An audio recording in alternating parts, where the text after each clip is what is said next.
gotta ask you something. What does it matter if everyone else is dead?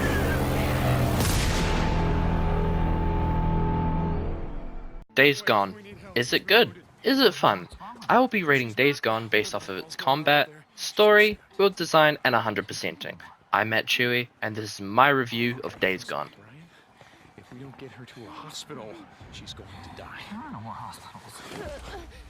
Days Gone is an action-adventure game developed by Bend Studio and published by Sony Interactive.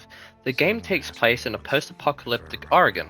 You play as Deacon St. John, a drifter and a former outlaw biker who is trying to survive.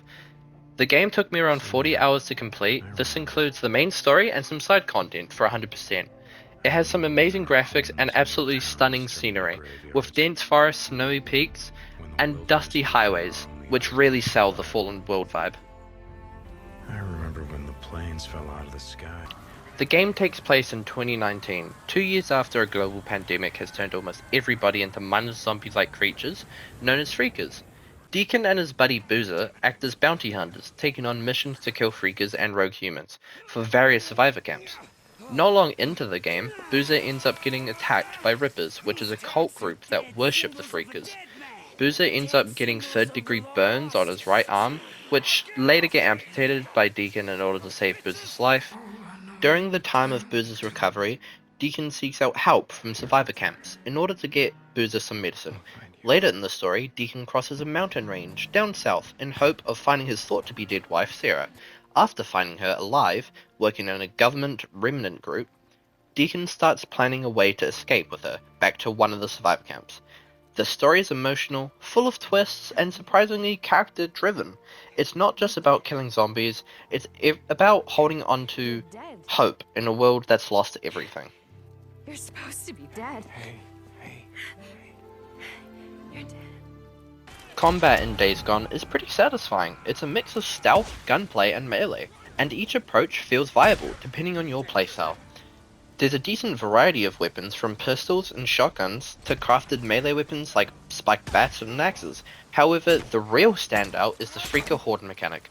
Stumbling into a horde of hundreds of Freakers is both terrifying and exhilarating. It is one of the most thrilling aspects of the game. While human enemies aren't as fun to fight, they still put up a challenge, especially the Ripper and ambush camps that you encounter throughout the game.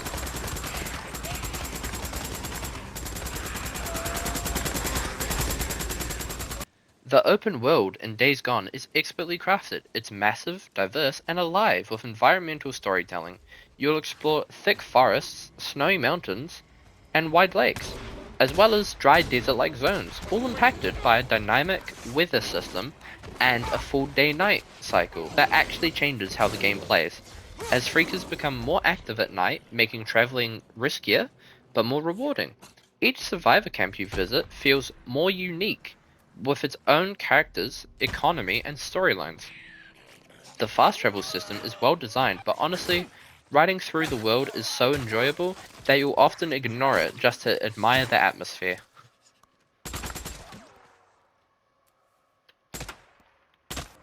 Going for 100% in Days Gone is genuinely enjoyable.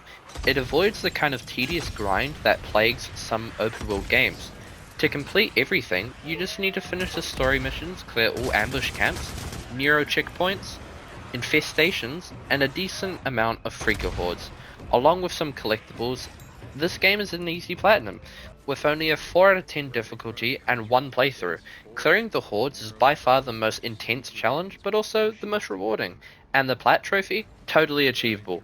No multiplayer required, which is a huge plus for solo players, and it's one of those games where chasing 100% actually feels worth it. Overall, Days Gone is an amazing game, and is definitely worth a try. If you enjoy exciting story games, personally, I would rate the game a 9 out of 10, as the game felt amazing to play, and the story was very interesting. If you enjoyed my review and would like to see more, please subscribe and comment down below what game you would like me to review next.